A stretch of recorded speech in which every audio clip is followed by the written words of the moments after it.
Olá, tudo bem? Meu nome é João Pedro, sou professor de linguagens, professor de redação, tá? E eu estou aqui para falar um pouco sobre a redação do Enem, falar o que é essa redação, o que você tem que fazer, como é que ela é avaliada, certo? Se é de 0 a 10, se é de 0 a 1000. Eu vou começar desse básico mesmo, tá? E vou falar especificamente dos critérios de avaliação. Antes de começar, eu gostaria de deixar para vocês, eu vou deixar aqui embaixo o link do site do INEP, que ele disponibilizou os manuais de correção. Tá? Então você pode checar como é que o INEP treina os corretores para corrigir sua redação. Entender como é que vão avaliar você mais claramente. Aqui eu fiz mais um resumo com alguns comentários, tá? Pela minha experiência também, tá? E aí eu vou estar passando para vocês um conhecimento geral de como é essa prova. Bom, para iniciar, creio que vocês sabem, mas a redação tem nota máxima de 1000, certo? 1000 pontos. Por isso ela é tão valiosa. 1000 pontos é muita coisa. E para conseguir esses 1000 pontos, você tem que conseguir 200 pontos em 5 competências, ok? 5 competências que avaliam coisas diferentes e são avaliadas de forma diferente. Então, o corretor não vai avaliar sua redação, olhar para ela e dizer assim, poxa, ele foi muito mal na competência 3, então vai perder na competência 2, na 4, na 5. Não. Você pode ir muito bem na competência 3 e um pouco mal na competência 4 e excelente na competência 1, tá? Elas são avaliadas de forma independente, ok? Não significa porque você tirou 120 em uma, você vai tirar 120 em outra, ok? Pode tirar 200, pode tirar 80, depende muito. Bom, e para tirar 200 pontos na competência, o que eu preciso? Eu preciso atingir o nível 5. Vocês vão entender que cada competência é avaliada em níveis, tá? Então, de novo, a nota máxima é 1000, você precisa tirar 200 pontos em 5 competências, e para tirar 200 pontos em uma competência, eu preciso alcançar o nível 5. O que é isso? Bom, quando eu vou péssimo, se eu não entendi, não fiz nada que a competência me pediu, eu tiro 0 pontos. Então, essa competência é nível 0. Se eu fui perfeito nessa competência, eu vou tirar 200. Então, minha redação foi nível 5, ok? Mas eu fui bem, só que eu tive alguns errinhos. Eu posso tirar ali no nível 4, que é 160 pontos. O que eu quero mostrar com isso? Eu quero mostrar que cada nível equivale a 40 pontos. Então, nível 0, 0 pontos. Nível 1, 40 pontos. Nível 2, 80 pontos, até chegar em 200. Por quê? Porque, por exemplo, se você tira 960, significa que você perdeu em um nível. Em alguma competência você tirou o nível 4, ok? Você perde de 40 em 40 pontos. Você não vai perder de 20 em 20, de 10 em 10 pontos.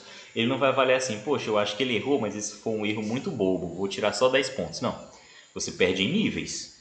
Foi um nível abaixo do nível 5, nível 4, ou nível 3, e aí é cada 40 pontos, ok? Então, resumindo, você é avaliado por competências, 5 competências, em que você pode tirar do nível 0 ao nível 5. Cada nível equivale a 40 pontos, ok?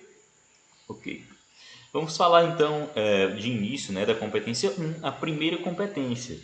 Significa que ela é avaliada primeiro? Não. O texto ele vai ser avaliado como um todo, tá? Só que alguns erros, por exemplo, vão ser avaliados em alguma competência e outros em outras competências, e alguma competência pode não ter erros.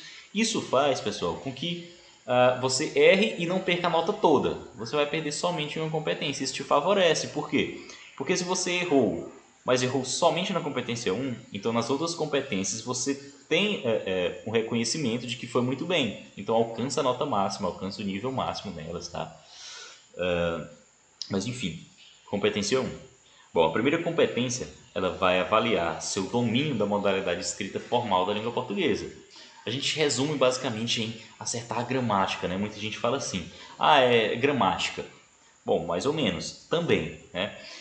Demonstrar o domínio formal da língua portuguesa é não só não ter erros gramaticais, como também utilizar palavras que sejam do momento formal, digamos assim. Você não vai usar expressões informais, você não vai usar gírias, tá? Você não vai usar coisas que você usa muito para falar.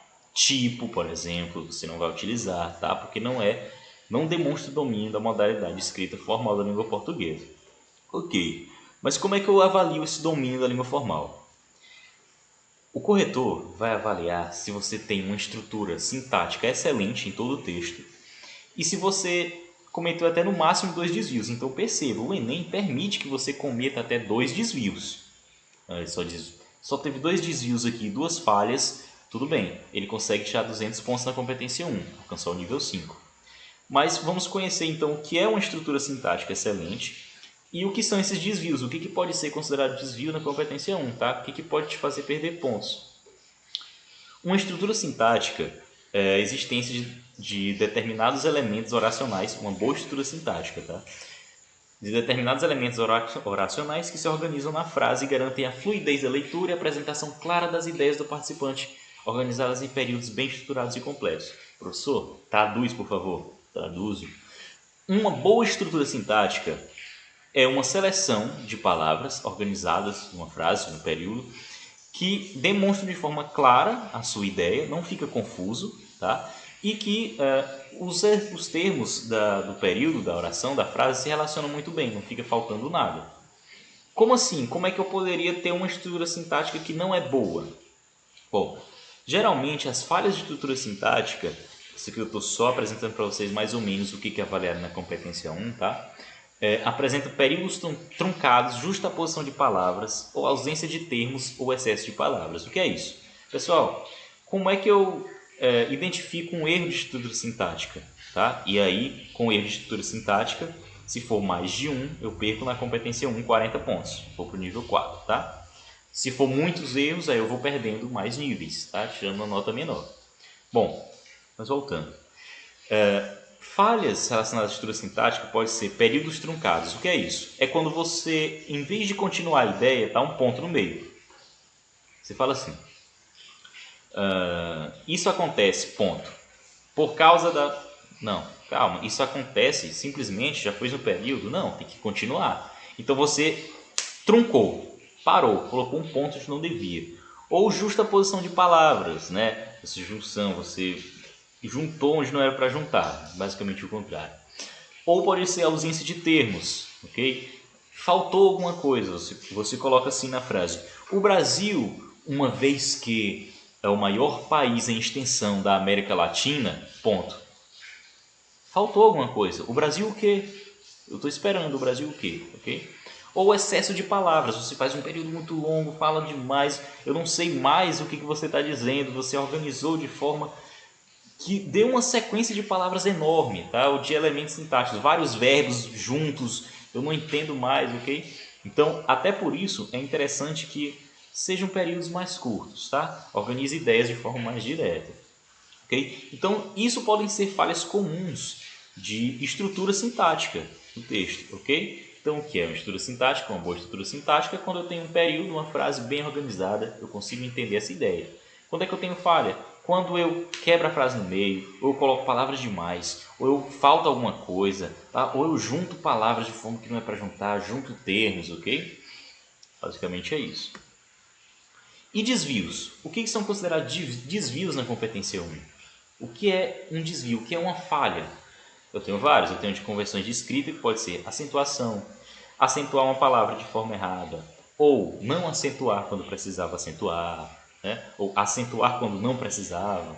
A translineação também é comum. O que é isso? É quando eu vou passar de uma linha para outra, tá? E eu não terminei a palavra, que eu coloquei aquele tracinho. Bom, eu posso fazer essa translineação de forma errada. Isso vai da separação silábica. Por exemplo, na palavra silábica, eu tenho 4 sílabas. Silábica. E aí eu coloco assim, silabe, tracinho, ica.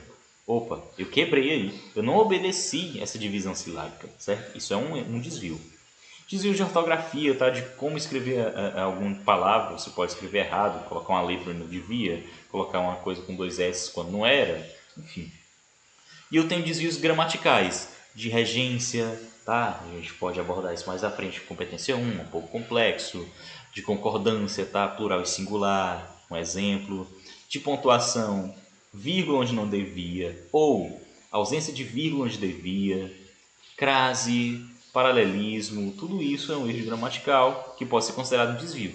Então perceba que a competência 1 é muito extensa. Até por isso, o Enem permite 2 desvios.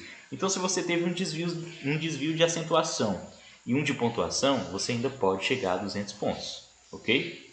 Eu tenho também desvio de escolha de registro, quando eu escolho um termo muito informal, por exemplo, né, ou escolha vocabular. Eu escolhi um termo que não encaixou muito bem, ficou duplo sentido, também não foi uma escolha legal, é um desvio, ok? Bom, essa é a competência 1. Por isso que alguns resumem em gramática, tá? É elementos da frase mesmo, estrutura do texto, tá? Como é que você vai estruturar os elementos de um período, tá? Os elementos de um parágrafo, como é que, se as palavras estão empregadas de forma correta, se a pontuação está correta, se as palavras estão escritas de forma correta, se estão bem acentuadas. Logicamente, a competência 1 vai avaliar isso, ok? A competência 2... Lembrando que elas são avaliadas separadamente, então você pode ter 120 na competência 1 e 200 na competência 2 e vice-versa. Avalia se você, isso em aspas porque é o que está lá no manual de correção, tá? Se você desenvolve o tema por meio de argumentação consistente, a partir de um repertório produtivo, repertório sociocultural, e apresenta excelente domínio do texto dissertativo argumentativo. Então são 3 coisas para avaliar a competência 2. Vamos conferir por partes. Tipologia textual.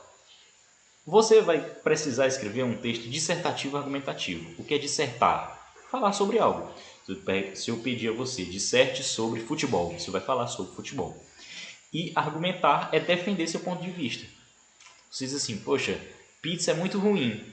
E eu, por quê? Por que você acha pizza ruim? Que loucura é essa? Então você vai defender seu ponto de vista para mim. Né? Isso é argumentar. Okay? Então, o texto dissertativo argumentativo, geralmente, ele pede introdução, argumentação e conclusão. Isso é a identificação de um tipo textual. Se você fez um texto sem argumentação, ou se você não concluiu, ou se você já começou argumentando, já está errado, não está seguindo a ordem. Mas se você colocou introdução, outro parágrafo para argumentar, outro parágrafo para concluir, então tem todos os elementos do tipo textual. Já é a avaliação, não perde ponto por isso, tá? E a abordagem completa do tema, a segunda parte da competência 2. Por exemplo, esse tema do Enem de 2018, a manipulação do comportamento do usuário pelo uso do controle de dados na internet. Tema bem grande, né? Várias palavras aí. Bom, se você na redação só abordou o controle de dados na internet, existe controle de dados, ele é feito de tal forma, e não falou da manipulação do usuário, não falou da manipulação do comportamento, então você falou só de parte do tema, é penalizado na competência 2. Ou se você fala que é possível manipular o comportamento das pessoas, mas não fala que é pelo controle de dados na internet, então abordou só uma parte do tema, você não abordou completamente, vai ser penalizado na competência 2. E a última parte é do repertório sociocultural, acho que vocês já devem ter ouvido falar, talvez se tiver algum contato com esse tipo de texto, tá? Um repertório sociocultural são referências e argumentos, podem ser, tá? Pode ser, se for só um. Referências e argumentos que extrapolam os textos motivadores. Ou seja, você vai ter textos motivadores que servem justamente para motivar você a fazer a redação. Então, ele vai basicamente te direcionar o que você deve fazer, tá? Na redação, que caminhos você deve seguir, okay? O que você deve discutir.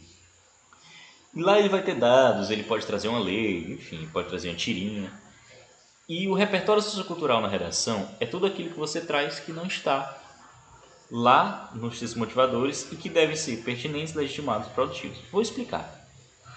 Eu assisti um filme ganhador do Oscar, um filme muito bom que retrata temas sociais muito fortes. Esse filme ele é legitimado. Por quê?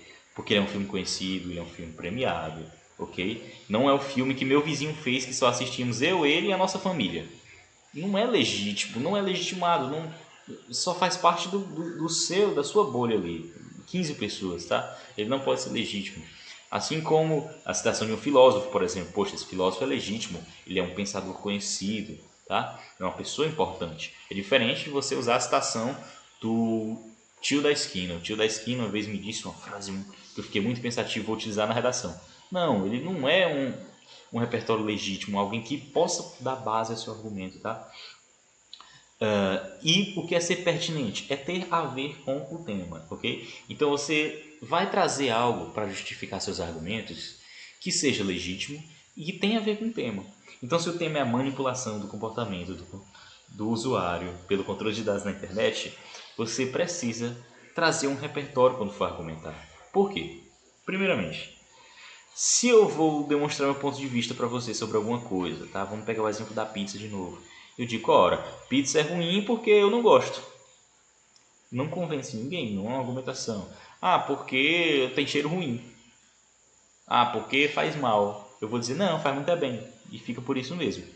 Agora, quando eu digo, poxa, pizza é ruim, saiu um estudo, né, com nutricionistas que indicam que comer pizza traz isso. Ou seja, você vai citar quem é o pesquisador, quem é o nutricionista, é uma pessoa legítima, tá?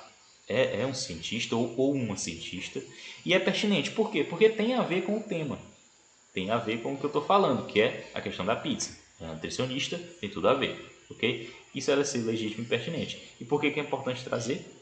Porque agora sim você tem alguma autoridade, algum repertório que justifique o seu argumento.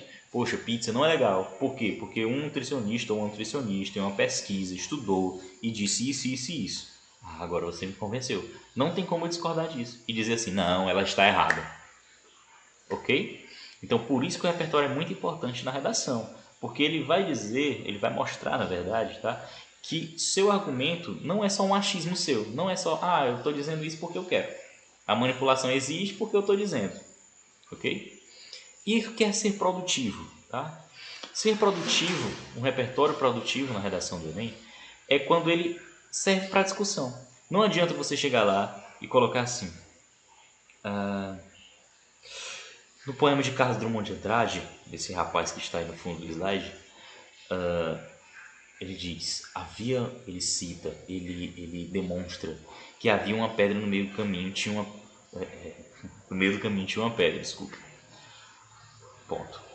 Coloquei ponto. Eita, essa frase é muito boa, esse poema é muito conhecido, é interessante, é legitimado, bacana. Agora eu vou começar meu texto. A manipulação do comportamento.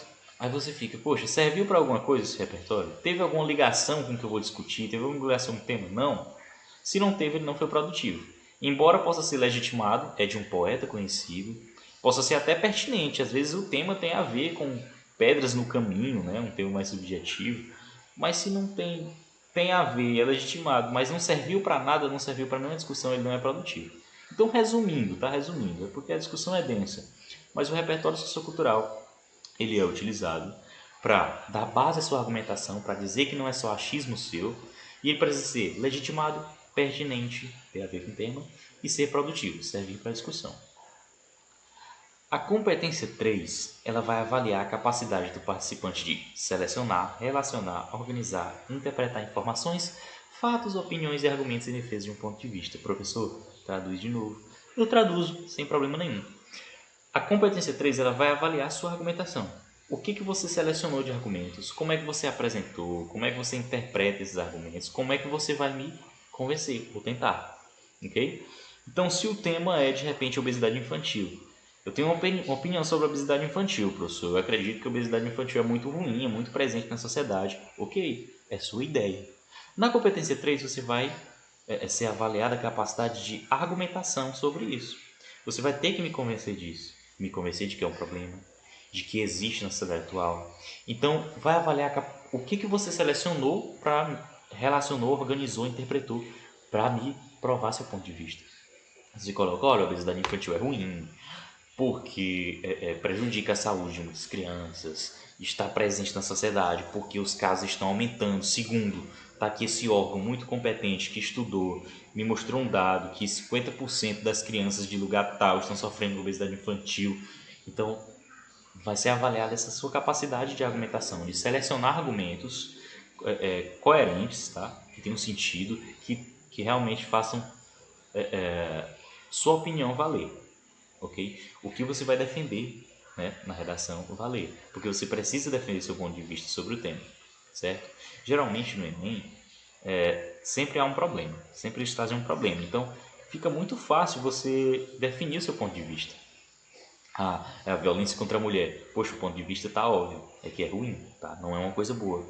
Então é isso que você vai defender ao longo do texto, e é como você vai defender isso ao longo do texto, com que argumentos, como você seleciona esses argumentos, que vai te dar a nota máxima da competência 3 ou não. tá? Então, de repente você fez um texto de acordo com a tipologia textual dissertativa e argumentativa, você abordou completamente o tema, você trouxe um repertório legitimado, pertinente, produtivo e tirou 200 pontos na competência 2.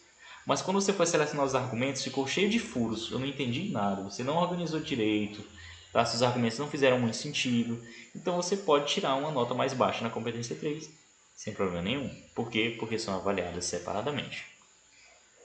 Além disso, a competência 3, né, além de avaliar a sua capacidade argumentativa, tá, como é que você vai demonstrar seu ponto de vista, desenvolver, avalia também o projeto de texto. O que é isso? Pessoal, o corretor não tem acesso ao rascunho de vocês. Ele não tem como saber, ou ela, tá? Desculpa. A pessoa não tem como saber como é que você projetou o texto, como é que você pensou o texto, como é que você, na sua cabeça, disse, poxa, vou falar disso, posso falar disso também. Também não tem como acessar sua folha de rascunho, aquela que você riscou, Não tem como. Porém, o manual de correção do Enem indica que para avaliar um projeto de texto, a pessoa que vai avaliar deve considerar marcas no texto que indiquem que o texto foi projetado. Como assim? Bom, você apresenta o texto final e lá na sua introdução você diz, poxa, esse problema é grave e ele acontece por causa da própria população que não se cuida sobre o assunto, não procura se informar. E aí você desenvolve essa ideia. E aí chega lá na conclusão, você conclui propondo soluções para justamente esse problema, para a solução que deve buscar se informar e tal. Então você nota que teve um projeto de texto, ele projetou falar disso, ou ela projetou falar disso, e realmente falou sobre isso, discutiu sobre isso, seguiu o plano.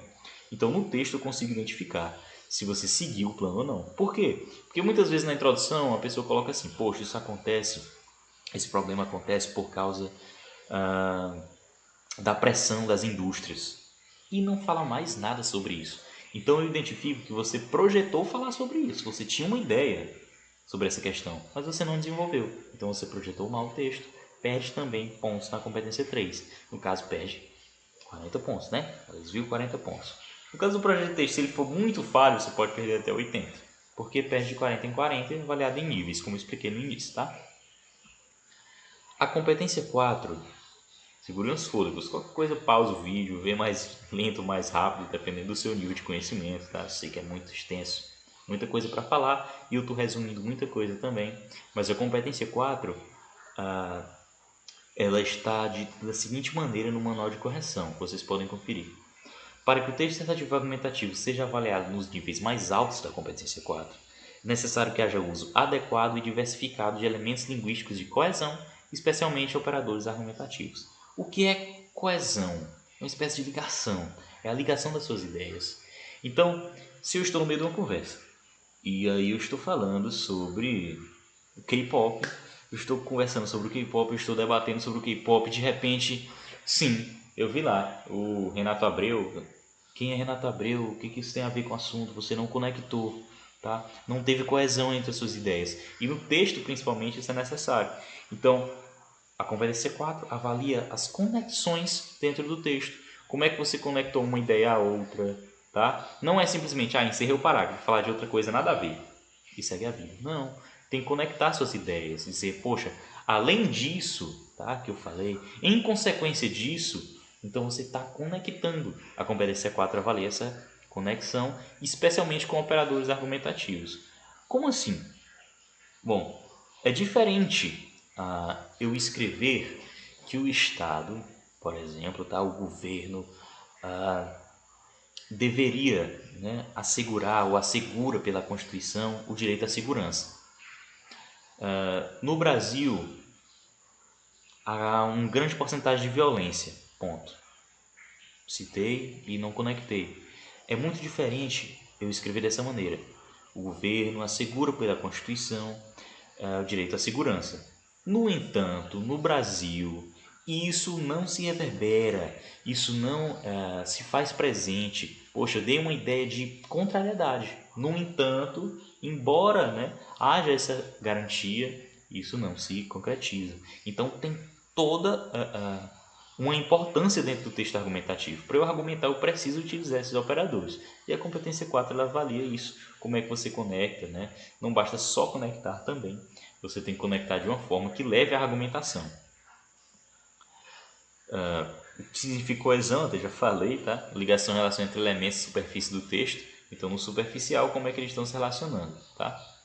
E a competência 5, por fim. Pessoal, a competência 5, muita gente acredita que ela avalia a conclusão.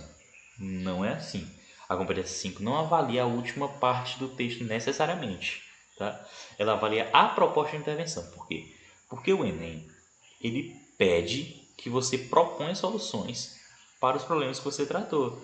Então, se você, no tema como violência contra a mulher, você falou que isso acontece por causa de questões históricas, você disse que muitas vezes a mulher vai denunciar e ela não tem um amparo, né? Ela não tem uma segurança em retorno e por isso desmotiva. Você precisa propor uma intervenção para isso, propor uma solução. Olha, alguém deve fazer alguma coisa.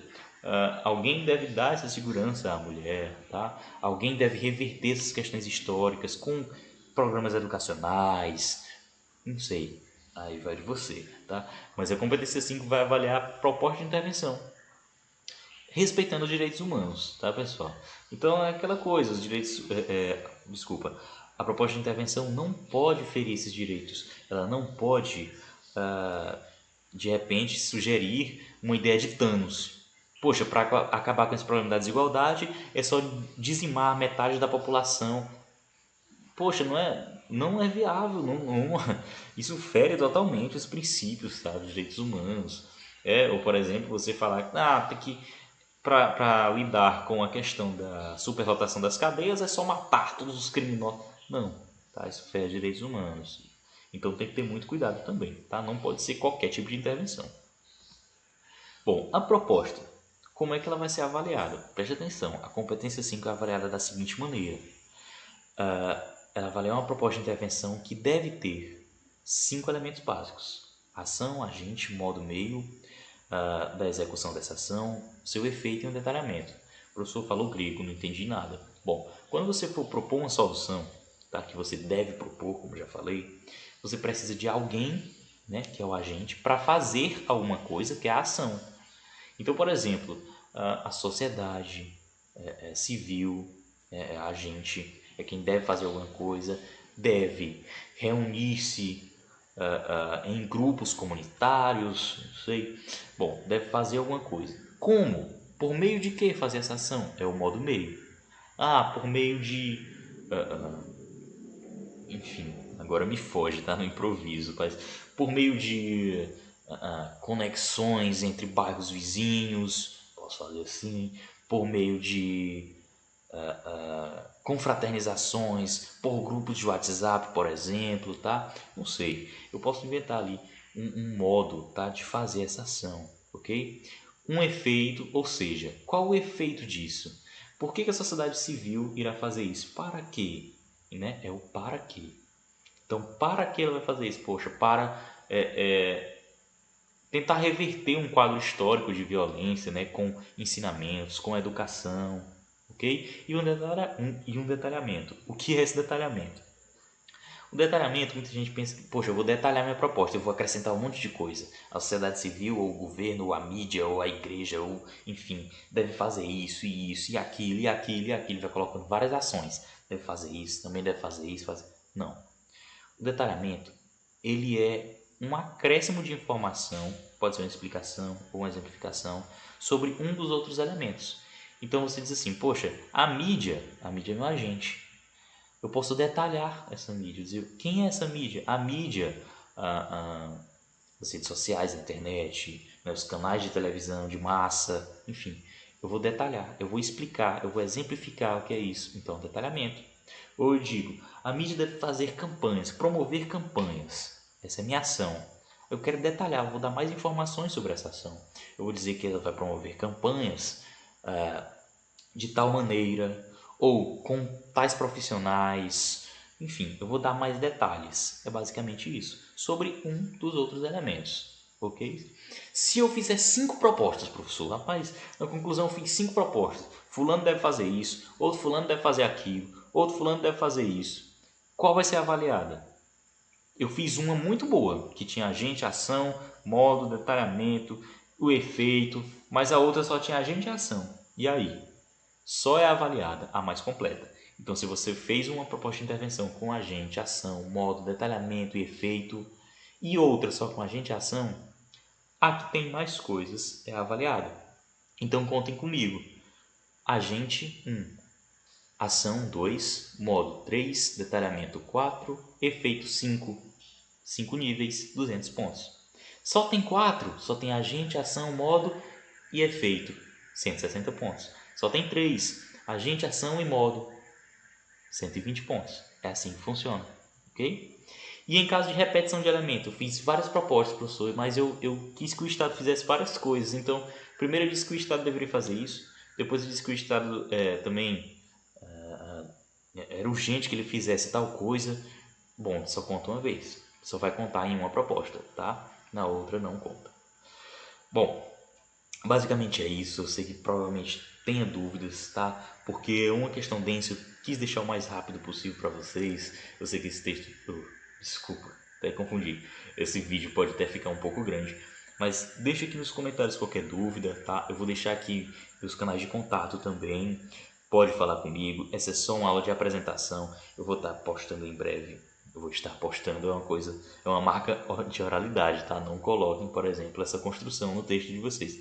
Mas eu vou postar logo outro vídeo também apresentando como é que você deve organizar sua redação.